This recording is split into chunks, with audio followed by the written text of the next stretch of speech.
ageless. I am ageless and free. Just as fall turns to winter and winter to spring, in some areas of the world, I experience change in my life that may affect the way I look or feel about myself and others.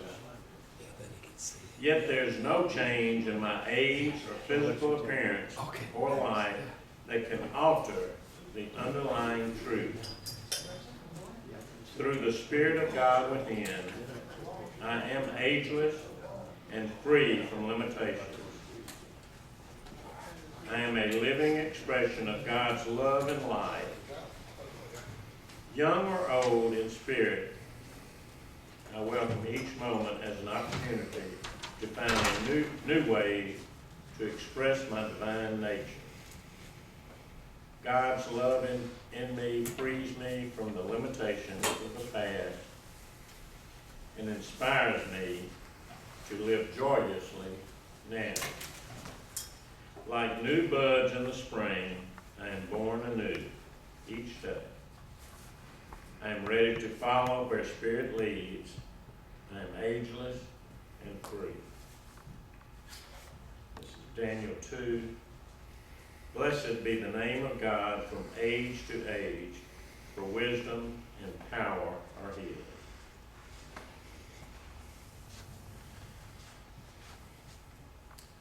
So just appreciate everybody being here. We're always excited about Paul's talks. And I was telling somebody earlier last week, and I love history, but I just wasn't that, I don't know if for some reason wasn't that excited about Athens. That was just my deal. And then Paul brings all these things into it and I get excited about it.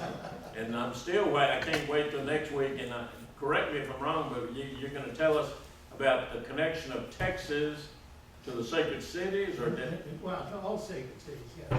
Right. But particularly Rome. Oh, Rome. Okay, good.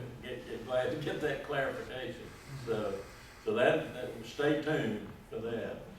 So we do, and John Lipinski has been taping these, and if you do want one, and I think Colin might have a way we can get them on YouTube or something, so we check with Colin or I or something, because that'll be just a special thing. And I've got a friend back home I accidentally sent the information to about Paul's talk, and he wanted to drive out to Dallas, 400 miles to here. His name was John, and I meant to send it to John Lipinski, so John missed one of my messages. So, but just so grateful that you're here, and looking forward to hearing about Alexandria, and just look forward to all the information we'll receive today. So thank you.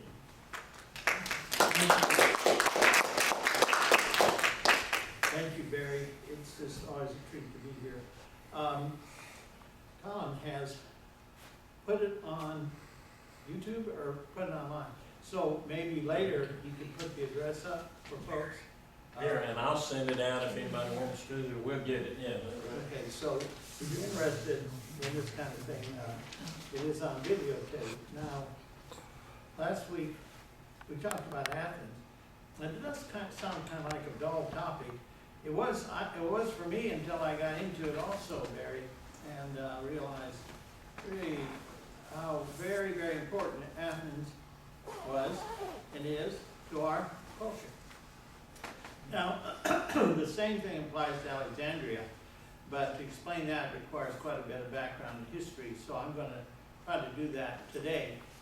In the 5th century BC, the golden age of Athens, the Greeks had one huge fear, and that was that the Persians were going to wipe them out and take over their culture. And this happened because the Persians had invaded Greece and had gotten almost to Athens. If they'd gotten to Athens and destroyed Athens, the history would be so different. The golden age would be so different. Everything. If there, I don't know that there would have been a golden age.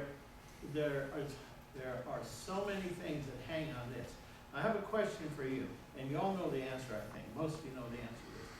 How close did the Persians get to Athens? And you have to think through this.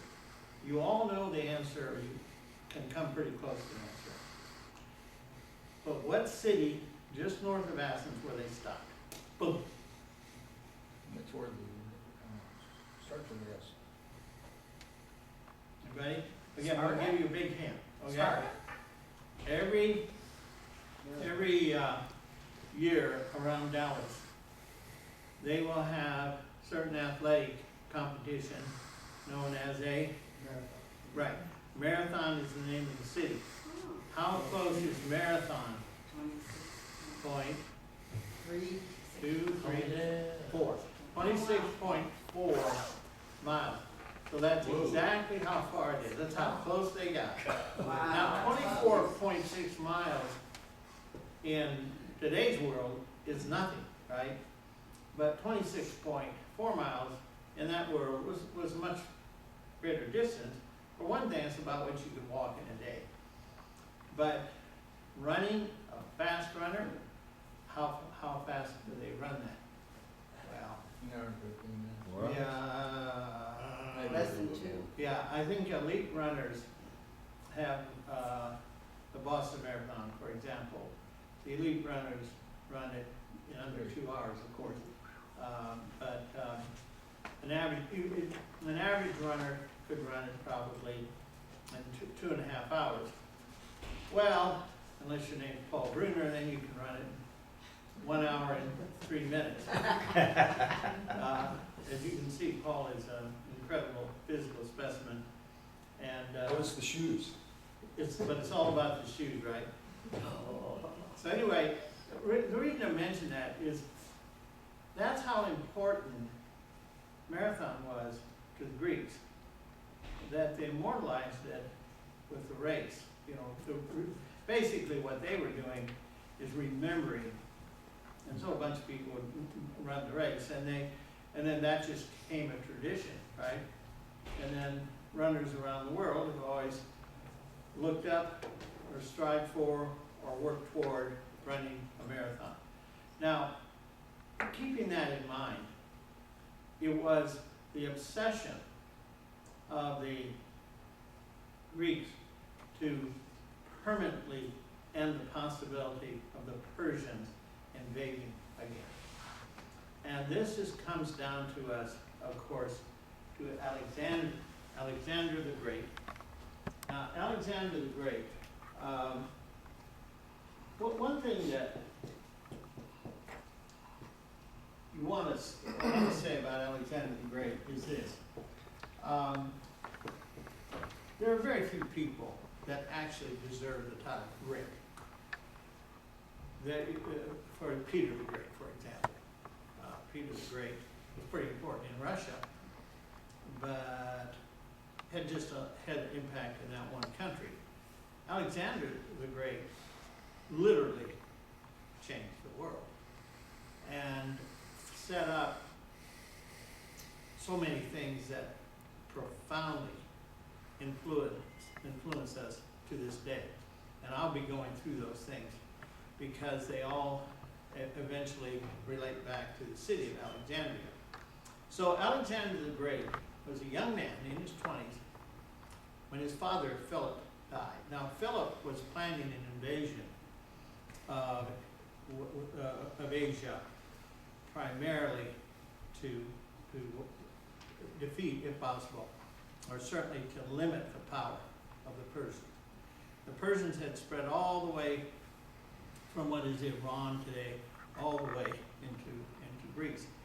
And so Alexander was very young, very brash, and thought that when his father died, he could do it. And so from the very beginning, his plan was to invade and destroy the Persian army and eventually get to the Persian capital, Persepolis, and eventually just to wipe out that culture. Well, of course he did, but the question is, how did he do it? Because although he had a large army, he had nothing compared to what the Persians had. And how was this young man able to conquer so much of the world at such a young age? And the answer is this. This is the most important piece of the pie. Phalanx. Now, a phalanx was a relatively new military technique that the Greeks invented, perfected, and used to tremendous results against the Persians. Now, what is a phalanx? The best way to think of a phalanx is this. It's a human tank. So what they did, they would have an assembly. Sometimes it would be in various shapes, but often it was in the shape of a triangle. Now, a phalanx could be pretty small, you know, maybe 20 people, and so forth. And these little dots here, which I didn't get straight, are representing the helmets of soldiers.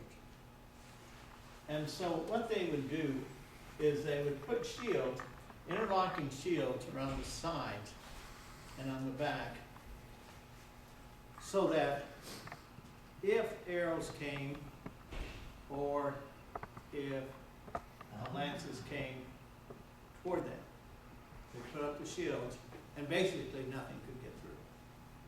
And if they were really in a very tight situation where there was enormous amount of incoming particular arrows, they would then have men in the middle put shields up. And the shield on top then made it complete, they were self-contained. Now this is the reason, to this day, why in the military, the very first thing you learn is how to march. Now what's marching all about? Marching had to be perfect inside the phalanx. If you want to have one guy who is out of step, over a period of space, length, the phalanx would start to fall apart, see, if one person were lagging or so on. So it was incredibly important that they march exactly in the same rhythm at the same time. And here this tank comes forward. Now, what Alexander would do is well known. He would face this huge army lined up against him. And he always tried to take the initiative. He didn't like to be attacked. He wanted to attack. And so he could get these phalanxes. Now, we're talking about a huge field of battle. Hundreds and hundreds of phalanxes. Some small, some larger. But the idea was to come up to the enemy line. And they're throwing their spears and their lances and they're doing their arrows. And nothing stops the phalanx because it just keeps coming. And then at one point, they can stop. When they get close enough, they can just stop, drop the shields for maybe 5 seconds, and they'll then take their arrows and concentrate their fire at one spot in the line. Well, here's our good friend Amir. Don't be quiet. Come in. Have a seat in the front row. Oh, man. This is my favorite Iranian by the name of Amir. Thank you. Good to see you, man. Have a seat Front here. row, okay. Yeah, front and center as always. Amir has just graduated from the University of Dallas and is now a teacher and headed up to some all kinds of interesting, neat things. But he knows where I'm going with this talk, because he's very, very interested in that ancient Persian culture. Obviously, you know, the word Amir means the one with light, the one who comes with light, the one who shines bright. So Alexander knew very well what the Persian military situation was. So as soon as they broke a hole, they didn't have to make too big a hole. He'd send the cavalry through the hole. So the cavalry is always behind the phalanx, ready to go through. But it's the phalanx that breaks the hole. You've heard the expression divide and conquer. That, of course, is exactly what Alexander is up to. So these phalanxes were enormously successful. In fact, they became so powerful that enemies of the Greeks and then later the Romans, they'd see the phalanx coming, they'd just run. Because they knew if the phalanx got close enough, they'd have that firepower. See, because in other words, they drop those shields, they shoot their arrows, and then the shields come up immediately. See? And then they go another 50 yards, and then do the same thing. See? So this is extremely important to understand how this one young man could conquer the world. So he comes over into Asia, which in those days is what we call the Middle East, Turkey. He's in Turkey. So he crosses down, defeats the Persian army sent against him, goes down, defeats other armies, ultimately gets down where the Holy Land is, and the Jews, now this is around the year 322 BC. So the Jews, small country, they knew they didn't have a chance against Alexander. So they just simply said, welcome, ruler, welcome, king, welcome, our new pharaoh, our new emperor. They realized that that was their only hope. And it turned out good for the Jews, because then the Jews eventually live in Alexander's kingdom for the next 300 years, but most particularly in Alexandria. Now, wherever Alexander the Great went, he founded cities, and he always named them after himself. Or if they were already, if you want to take over a city, he'd say the name of the city and then Alexandria. Or Alexander this or something. It's always about Alexander's influence on these places. By the time he got to India, he had founded 72 cities, all Alexandria. And so almost all of them reverted back to their original names or a Greek name, secondary Greek name, because the one city that when you say Alexandria, one city everybody knew was the one in Egypt. Now, he came then, eventually, he wanted to go to Egypt for one particular reason. There was a famous oracle there. Now, we have, in the past, talked about oracle. Now, the word oracle comes from the word opening. The original oracle is at Delphi in Greece. This is the most important of all the Greek religious sites. There was a crack in the ground, and it's believed that in those days, smoke rose out of it. Think Yellowstone Park here. In other words, there was some thermal activity going on, and smoke would rise out. And that thermal activity would make a lot of noise. So they would listen to the crack and they'd hear all that noise. But in their imagination, they dreamed or believed that those were the dead, because they believed the dead lived in the underworld. And that the dead somehow would always know the answer to things, past, present, and future. So if you wanted to have things explained, if you wanted to have things understood that's happened to you in the past, or things that are going to happen to you in the future, you would go to Delphi. And what would happen is a young lady would sit on a tripod over the crack and go into a trance. And in this trance, she would hear voices.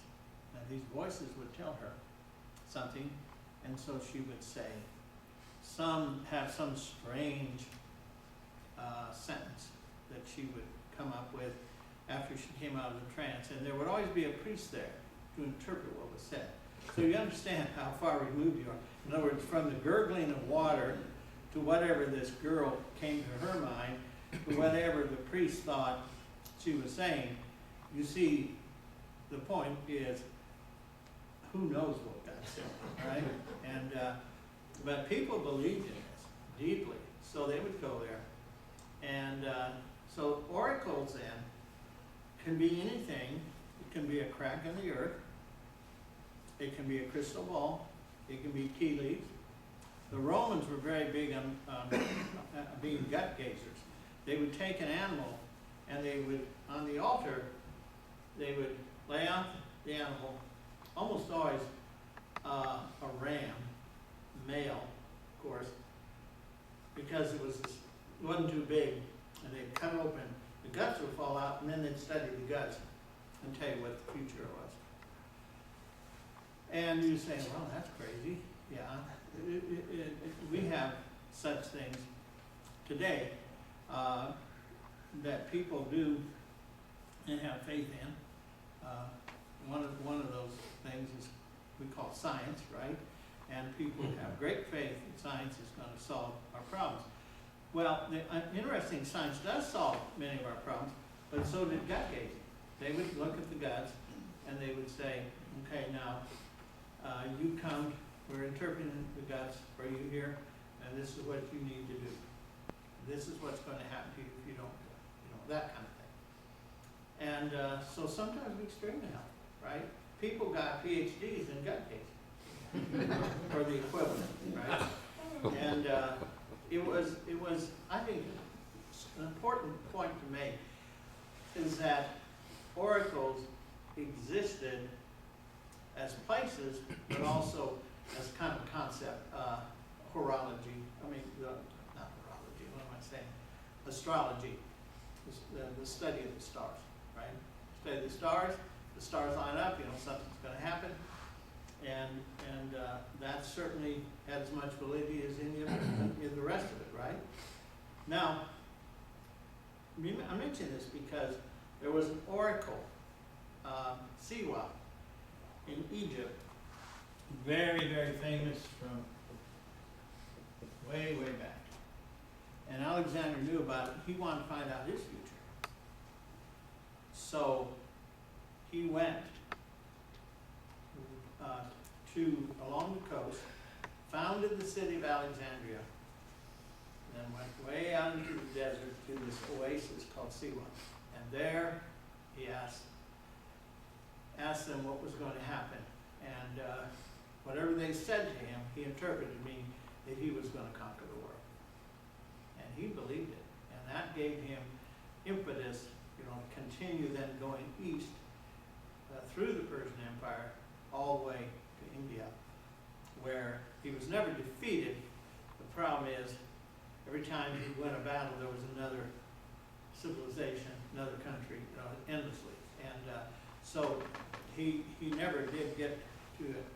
Now, this oracle's played an important role in history, and this is a classic example of Alexander going to an oracle and that giving him the courage, the initiative, and then the mandate. In other words, this said, you are supposed to go out there and conquer the world. So he did. In other words, he did conquer the world, at least that was known at that time. Now, one of the many things that we need to know about Alexandria in Egypt is that the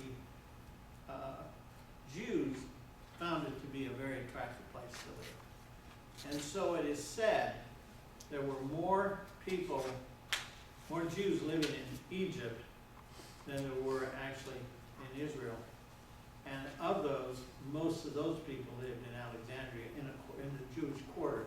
And nobody knows how many, but there were hundreds of thousands of Jews that lived there. And what happened to those Jews is very interesting. They start moving in the 300s. By the time you get down to the 200s, the Jews in Alexandria are getting very worried because they're starting to become Egyptian, right? And they are becoming Greek, and they're losing their interest in the scriptures. And fewer of them learn how to read the Jewish scripture. And certainly are not speaking Hebrew anymore, and they're even to the point where they can't read the scripture in synagogue, which is the most important thing to them. So they come up with a solution that's really, really important for history. And that solution is known as the Septuagint.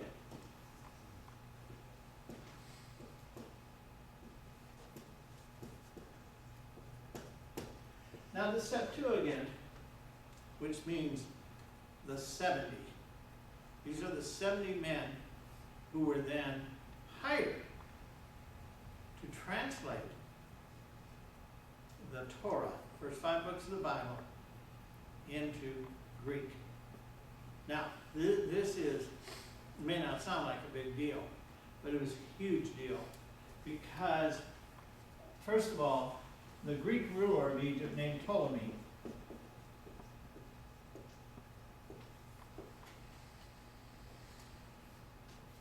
the original Ptolemy was, of course, one of the most important generals of Alexander the Great. So when Alexander the Great died, the big prize was Egypt, and it was given to Ptolemy because he was at that time kind of second in command.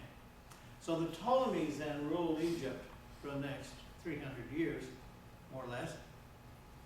And of course, remember from history, who was the last Ptolemy to rule Egypt? Cleopatra. Correct. Cleopatra with her red hair. And Cleopatra, of course, infamous in so many ways. She had 2 lovers who, of course, history knows very well. The first, of course, was Julius Caesar. And she had an affair with him. And then this is before the Romans actually ruled Egypt. And then, of course, her other affair with Mark Antony. And Mark Antony played so brilliantly by Marlon Brando in that movie version of Julius Caesar. Well, anyway, Cleopatra and the Ptolemies were very supportive of the Jews. So Ptolemy, at that time, Pharaoh, ruler of Egypt, said, I'll pay for it. So he pays for it. This Greek pays for the Jews to translate their own holy word into Greek. Now the Greek they translate into is not the Greek of the standard Greek of Egypt, but is known as Koine Greek. Now, Koine Greek is the Greek that evolved outside of Greece in the areas that Alexander the Great had conquered. Now, it's about the difference between English and American English. In reading, it's pretty, it's very similar. But there are differences of idiom, there are differences slang that evolved over time. So this happens, and the Septuagint then happens in the 3rd century BC, the 200s, and the 200s. So it becomes really important because people outside of Judaism can now read the Torah, first 5 books of the Old Testament. And that starts to spread the word about Judaism to people outside of that religion.